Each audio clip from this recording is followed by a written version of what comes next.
Welcome to another chat on awakenings. Sorry for it's been a bit of a delay. We've been caught up with holidays, kids, and but we'll try and get things a bit more consistent again. So sorry for any delay between chapters. But continuing chapter 8, embracing change, breaking the mold.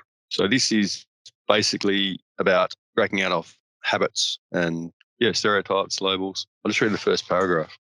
It's amazing on the outset looking in on the 3 to 4 years of Jackson's life from 2009, kept himself fully preoccupied. He was lonely and miserable most of the time. Jackson only had energy for work, a little sport, and some running around for his kids. He didn't feel fully present with them. Jackson didn't feel fully present at all. He was around 37 and he remembered pushing himself to be able to physically do what he used to. He was trying for that sense of freedom or joy he used to get from sport. It was always his escape. So like a lot of people, you get caught in life and life doesn't go your way at times. And people play sport or do different things as a healthy distraction in a way to clear the mind or to focus on something. It's interesting as you start getting older, you still try for that pattern, that routine or that way to try and take the pressure off. But over a period of time with life's challenges, it can be harder to try and distract yourself or to find that way to release in a sense because it compounds over time. The more Jackson pushed, the worse he became. His energy continued to suffer and diminish over the next few years. He drove himself into the ground. So Jackson, little did he know he was going to go through the most intense time of his life and the most liberating 3 years of his life too at the end of it. But I feel it's important to remember that when life's challenges does create opportunities, the greater the challenge, the greater the opportunity for sure. So many successful people have gone through such tough times. It's unbelievable that they can get through it often. Their story that motivates so many, of course. It goes on to say, the key to empowering ourselves and others is not by putting them in a box, it's by setting them free, setting ourselves free. So we often talk about this. It's amazing stereotypes, and we've spoken about some of these things.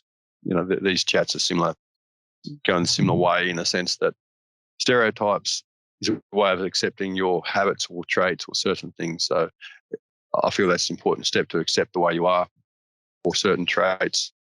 But if it's an excuse to be a certain way, to not look at how you are or the reasonings behind why you do certain things, if it's not serving you, then that's a sense of entrapment in my view.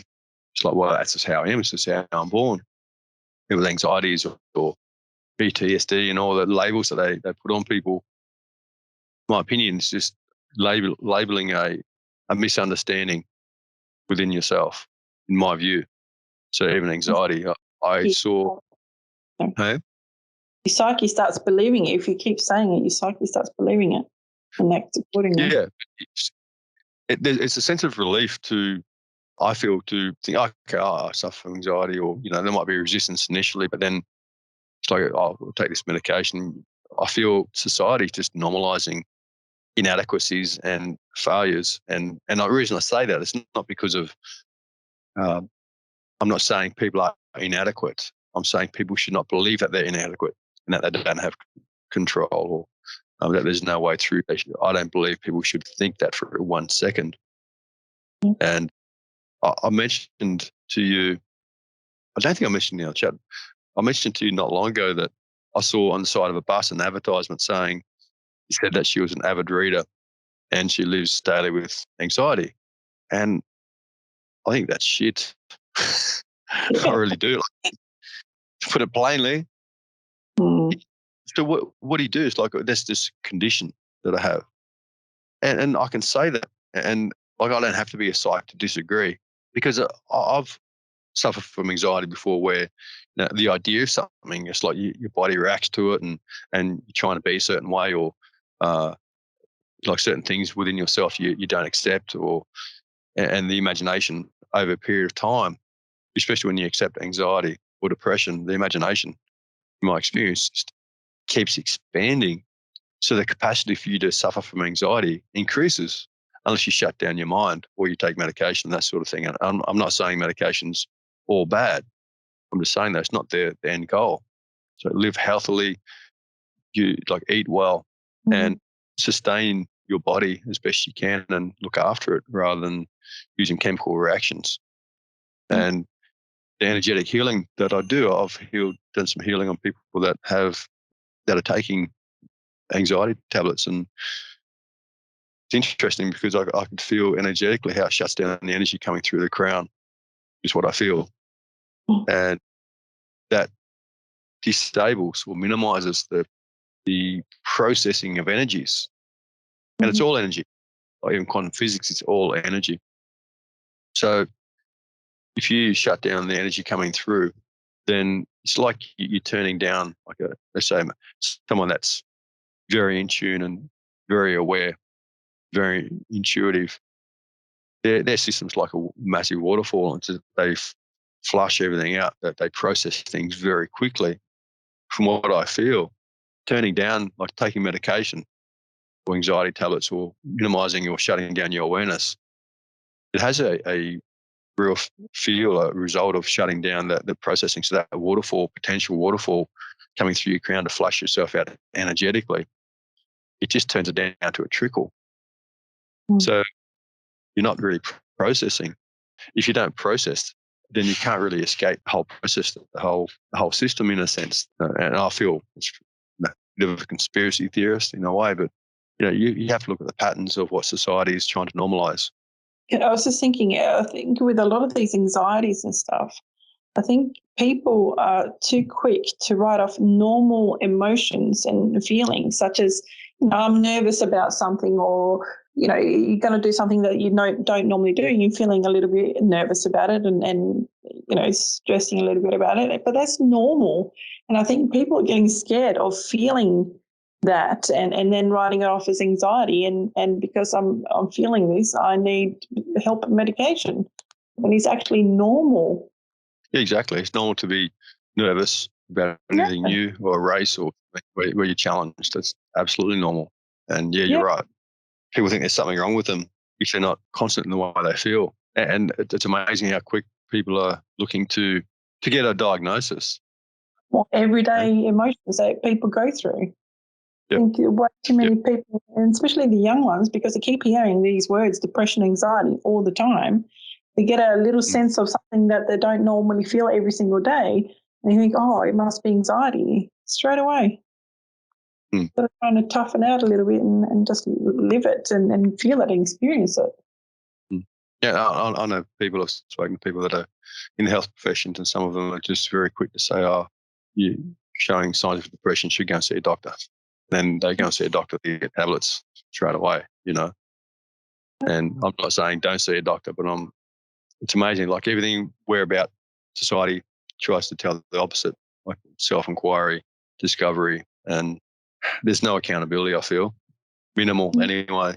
There is no escaping the psychic. You can try and shut it down by taking tablets and different things, but you'll never be free.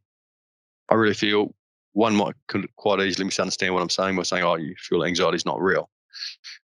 Any misunderstanding or any even if you get excited about something that creates a chemical reaction and chain reaction within your mind, within your body, you can't say it's not real. We perceive it. So, you get excited about something or something coming up that you really want. That excitement's created by yourself. There's nothing wrong with you. It's normal. Just like with an excitement or something positive you look forward to, if you dread something, then you feel the negative aspect as well. So you're also creating that. And you have a choice of creating both those aspects. You just said it's amazing that things where we feel good, we think, oh, it just comes naturally. But then if you feel something that's not so good as well, it's just something wrong with me. And I think there's an absolute misunderstanding there. And it's intensified, obviously, over the last 2 years, and the controls in place for sure. So things are intensifying. So everything that we're about and the book's about is getting one out of the box and saying, well, okay, whatever you feel, depression, in my experience, from what I've gone through, anxiety, depression, different things, you can break free from it. You really can. But you have to do practices. You have to do things in your life, slow down, do things to become more aware of your thoughts, feelings, actions. I feel, we're too eager to fit in with others in a sense, but we are amazingly unique. And I feel part of the joy to living is discovering your uniqueness, your way. And I'm not saying all your flaws, but it's amazing how a weakness, perceived weakness that you may feel within yourself can ultimately become something that you love about yourself and an absolute strength. And I've seen it in others, and I've experienced that within myself.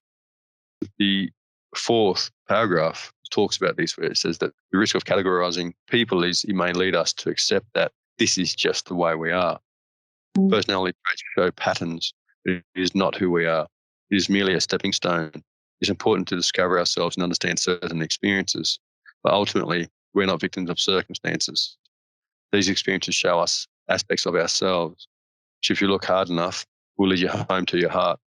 I think another key thing is that some people, there's certain things about themselves, mannerisms that they can't accept, or they don't really like so much. And like, for example, if you are around people that smoke, or probably not really the best analogy now, not many people smoke, but it would tempt you to smoke. Or if you're around people that drink, and then it tempts you to drink. So there's no point in pretending that you're not like that.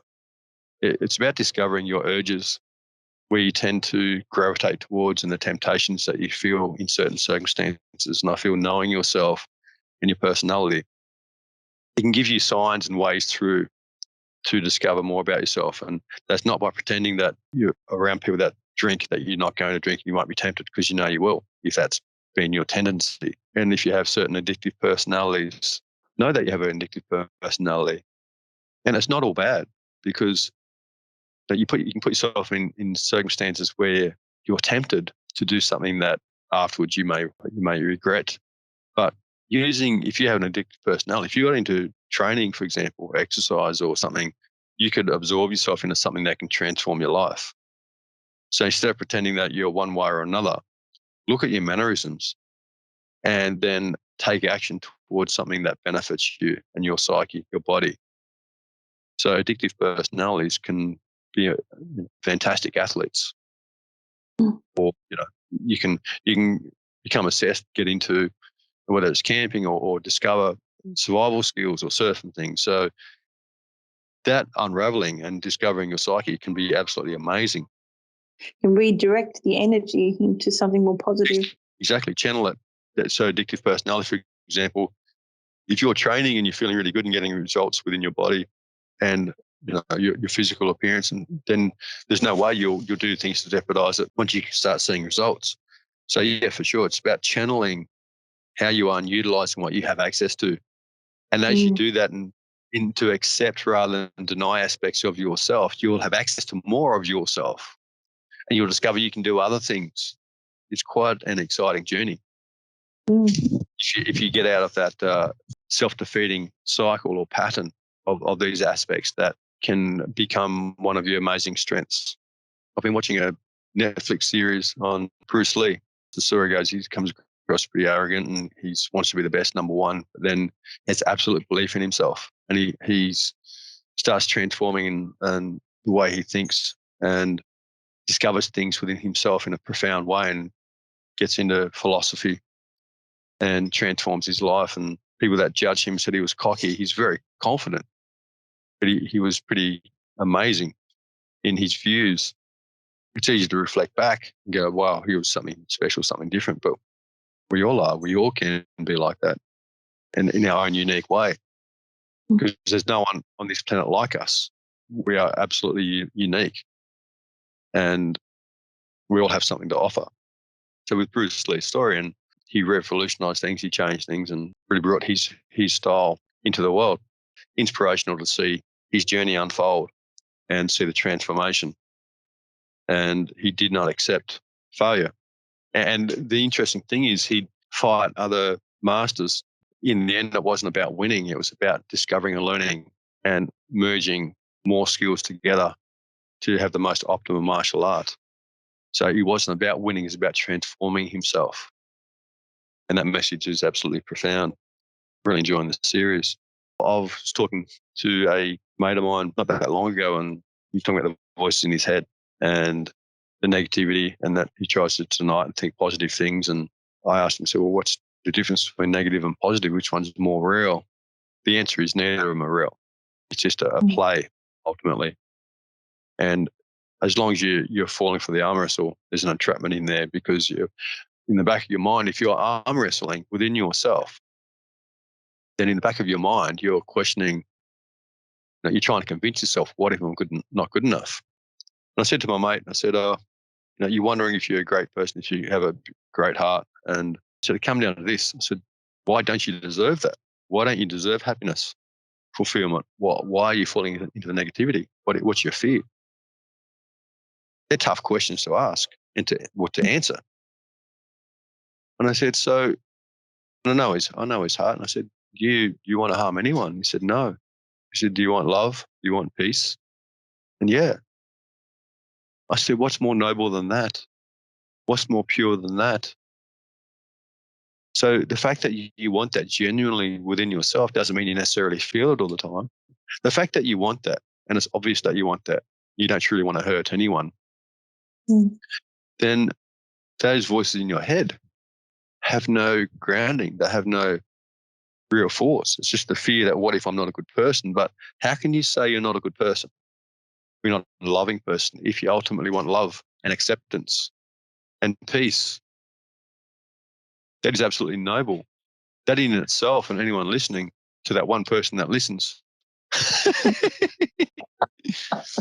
the fact that you want love and peace and fulfillment and understanding, and you don't truly want to harm anyone, that there is nothing more noble than that. That alone in itself should be enough to go, well, yeah, I'm whatever those voices are, whatever negative spirals I may fall into, it's just a feeling, but I am worthy. And I feel that absolutely the key start is to tell yourself and know that you deserve more and that you deserve happiness. The times when you may lash out, or you want understanding, or you're seeking approval, it's, you may question habitually yourself at times and think you're not enough, but that's absolutely not true. The decisions one makes when they're not the best decisions is only because you're not accessing your heart at the time, and you're doubting your resolve in a sense. But always remember in the back of your mind, bring it to the forefront of your mind, that you don't want to harm anyone, and that you want love, you want peace, you want harmony. Because then it doesn't matter what those voices say in your head. They become irrelevant. They do not matter, because they are bringing about the doubt that's unjustified. So I feel you must hold that lie to yourself, that you want peace, you want harmony, or you want love. And even if that's with another person, it doesn't matter. It's a matter of wanting to experience love with another, and deep love and connection and balance and wholeness. There's nothing more noble. I think hold to that. I really feel, my experience, hold to that and let that burn through the negative thoughts. And although you may have negative feelings with those negative thoughts, they will dissipate if you stop feeding the negativity. It takes a little while to create new neural pathways in your mind. You have to be patient. A great start is by stopping falsely believing the negative thoughts of your mind that you're not good enough, because that is absolutely not true. Absolutely not true. So a great thing to do, and this talks about in this chapter, is finding something that gives you a spark. Find something, and it might not be easy to do initially, and especially if you're not feeling good within yourself in any given moment, but find things to uplift yourself, whether it's just going for a walk along the beach, or doing something that takes some pressure off, and then build from there. The single most important journey of your entire life is the search for true happiness within. And I feel there's nothing wrong. Another thing, it's nothing wrong with having things, having a job, having a car, having money, but this is about inner joy, inner fulfillment, and money can help to some degree, but it can also be a distraction.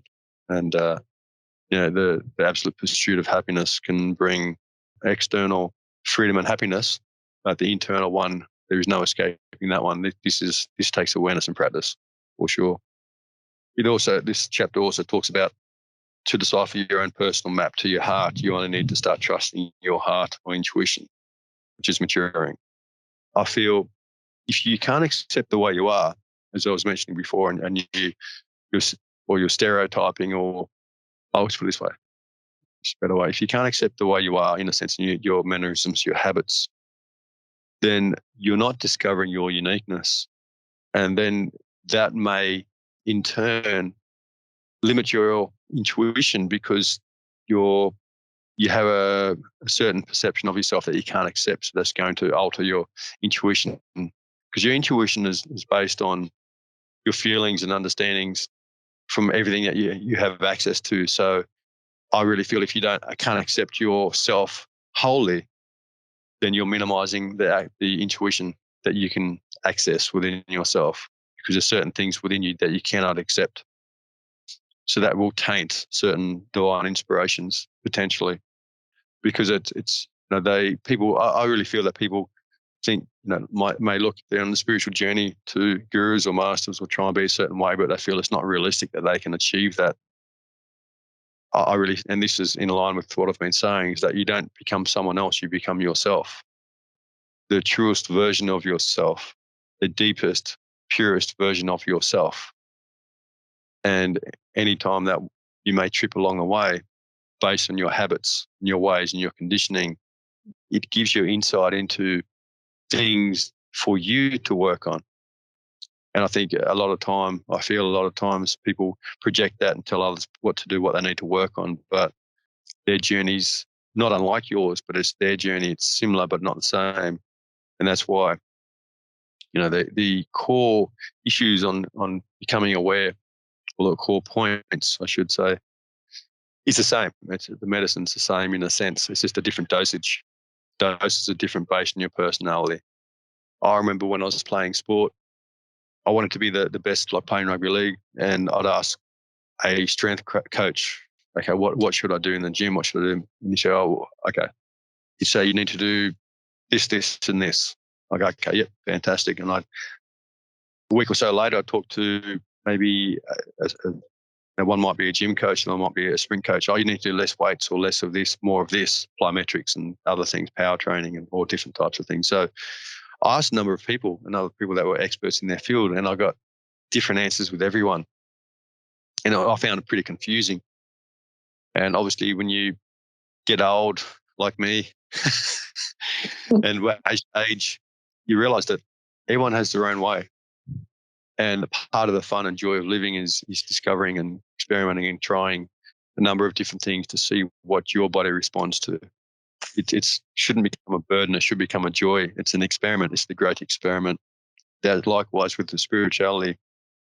I spent time in India. I've done certain things, and no one has to do what I do, but the awareness practice, the things you do one does to expand awareness. There's many ways to do that, even with yoga and lots of different techniques.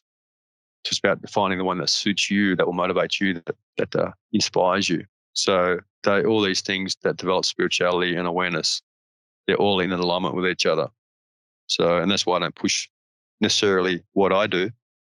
I encourage people to find out where they're drawn. To decipher your own personal map into your heart, you only need to start trusting your heart or intuition, not your thoughts, fears, or anyone else's. This will entrap you ever more deeply in misery and suffering.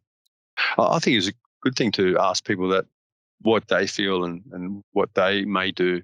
And even if they may be suffering as well, you may find that they're doing what you're doing. And you go, well, yeah, it doesn't work. Two of us trying, it's not working. Yeah. But I really feel that, and for me, what really inspired me is when I met some spiritual masters. They just carry themselves completely different. They weren't like anyone else I'd met before. So that inspired me. Our own peers or friends, if they have their ups and downs like you do, and you're similar, then yeah, by all means, hang out and connect. But I feel that to start breaking out of your suffering and your conditioning, you must do something different. And obviously, it's a definition of insanity. You must do something different to create something new. It's great to seek advice or ask questions with people that have worked through certain things. Obviously, like in business, if someone's successful and you have a career path, you'd ask them how they did it. the methods they use. So yeah, it doesn't hurt seeking understanding from others and then seeing what feels right for you, obviously. Yeah, so it goes into also, we'll all be challenged by another's experiences, views, thoughts, and feelings. This tests our resolve, our choices. Jackson certainly was. He was tested. Only your very own truth or intuition will guide you all the way home. The more you invest in it, the more it will reveal. It will show you more beauty than you could possibly imagine within you. Many have made the journey, but no one else knows your path. Sure, others may inspire, guide you, but every step is your own. You are ultimately in control of your own destiny. A great mistake many make is in the false idea, if it feels real, it must be real. This is the other thing too. It's amazing how many times we'll speak to someone and they go, "Oh, you know exactly what you're saying. I went through that exactly. I know." But it may appear the same, but because what you have access to within yourself, your own understanding based on your own experiences and conditioning, even if the circumstance feels exactly the same as someone else's or they identify with yours, it doesn't mean that they necessarily felt and processed what you felt and processed. I just feel once again that it's great to be around like-minded people, but don't assume people know because they went through what you went through exactly how you feel, and don't take on their full understanding unless it works for you. I really feel don't jump in the same box as someone else. You'll have, obviously we have like-minded friends, but I really feel it's important to discover your uniqueness. It's in the differences that's a beautiful thing within yourself compared to others. It's in the differences. And although our hearts are amazing and the divine aspect within us is profound, that's what we have in common. But I feel the beauty is in discovering how you're different and where you're different. And people fear this, I think, subconsciously sometimes. They want to chime in, but it's well worth looking into, in my opinion, in my view. Another chapter talks about part of my own past. It says, asking myself questions and answering truthfully as best I could really enabled me to begin disentangling myself from the many traps of my thinking. Ultimately, this process is what set me free from the negative entrapments of my thoughts.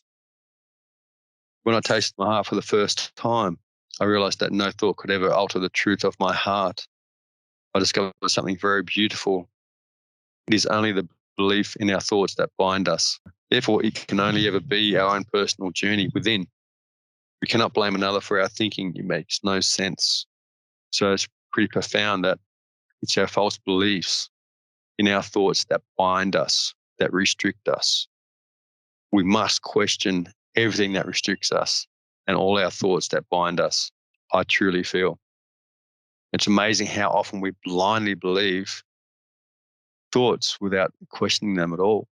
It's so amazing how we'll have a negative thought and instantly we feel negative or feel a sense of being depressed or not worthy instantly.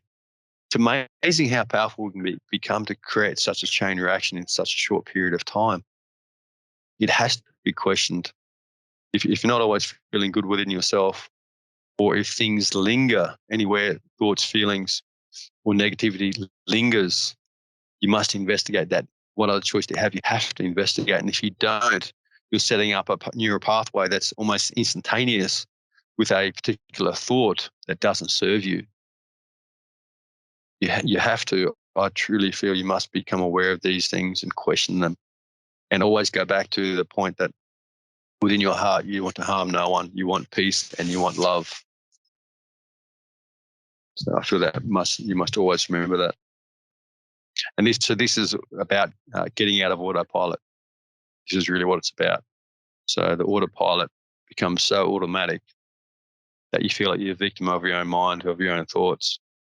And because one is so not used to challenging their thoughts, they start believing blindly that almost every thought's real. And that's just absolutely not true. No thought is real. Also mentioned, and this is absolutely true, that our thoughts, even from the universal mind or consciousness, are ours and ours alone as long as we're personally attached to them. So I'm talking about consciousness here, and we're all tapped into that, I feel. And so it's like a radio station that has all the channels, and we can hear so many different things. And what we tune into, even the voices within our heads, you become attuned to a particular station, and becoming aware is getting off the negative stations so they don't impact you anymore. And it's the identification with words. And this is why I'm not big on identity, in a sense that, as in, no, I'm not talking about uniqueness, that's profound. But I'm talking about the more you identify with, even pronouns, the more you identify with, the greater your suffering.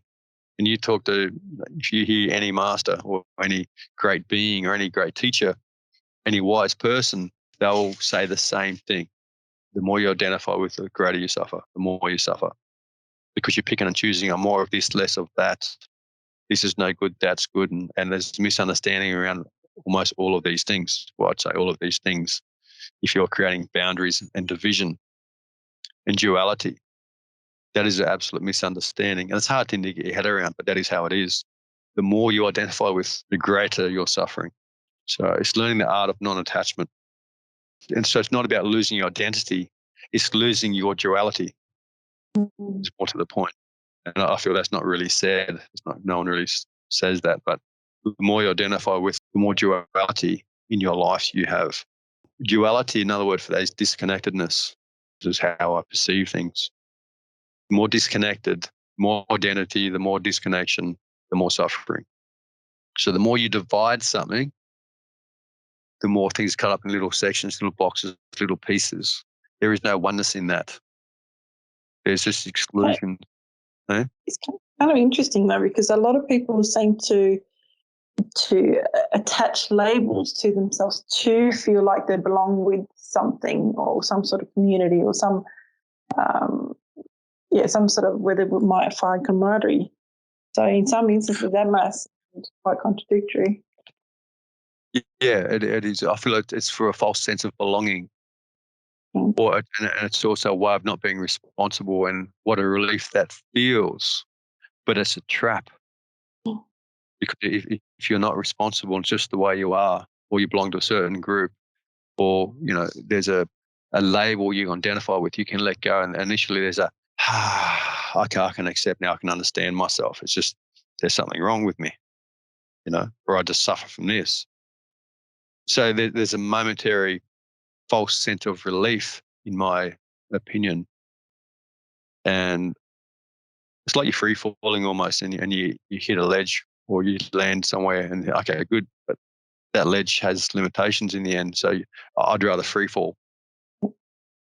So if you have a concept or something to believe in, even if it's false, then it gives you a sense of credibility, and you think you get a false sense of value or belonging. And it's okay to stop free falling for a bit, and you can have a rest. Have a rest, but then you must spread your wings and take another leap of faith, so to speak, and start discovering and trusting yourself.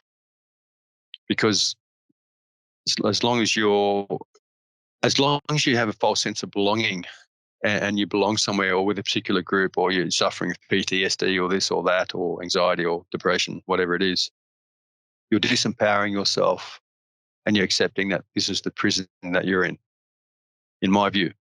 And it's okay to take a rest, stock take within yourself, or sorry, it's okay to take stock of where you are, but it's not who you are, it's where you are.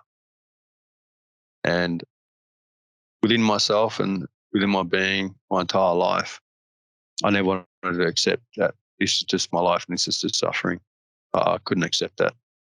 And it took me on such an amazing journey. So now I'm encouraging others to take the same journey. So I'll finish off shortly. In another the paragraphs, we cannot blame another for our thinking. It makes no sense. So I feel if you don't personalize with your thoughts, and you can actually get into a pattern where you begin to watch and enjoy the show and the play of your thoughts. Just try it. Just, I feel anyone listening, that watch your thoughts and see where they go. And just like you're watching a movie.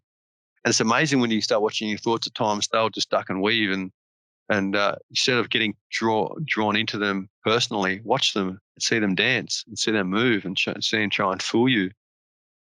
And just observe them without comment. You can be profound. Just to think, wow, how'd I come up with that? Oh, where'd that thought come from? Wow, that's amazing. And then it's almost like you're watching a child. Then the thoughts and the psyche may get annoyed.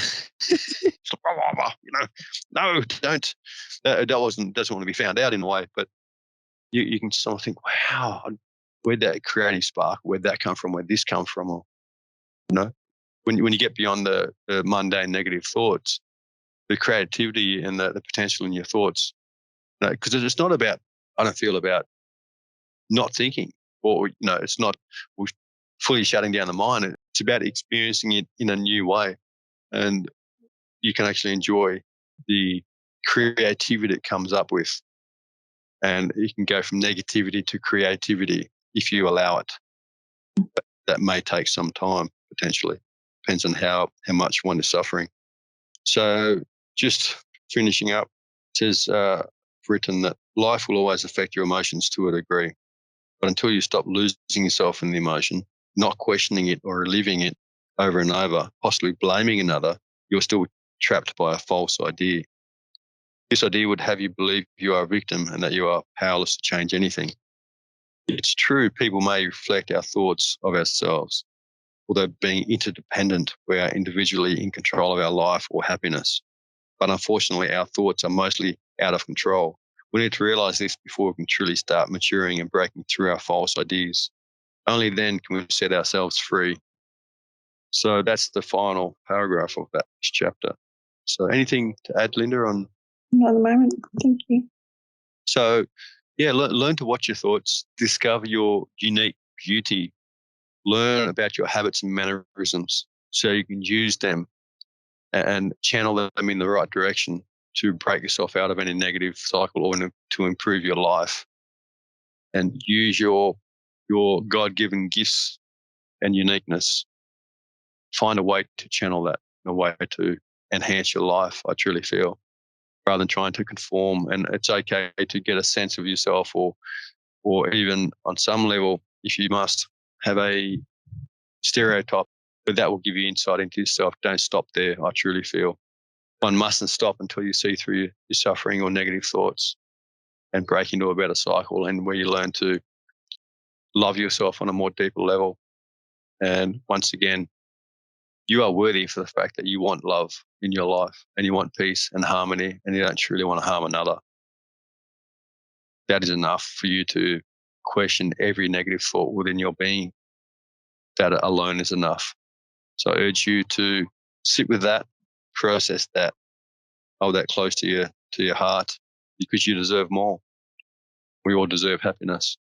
So thank you for listening in, and we'll do another recording soon on Chapter 9, Self-Worth, Where to Draw the Line. Thank you. Stay tuned. Bye for now.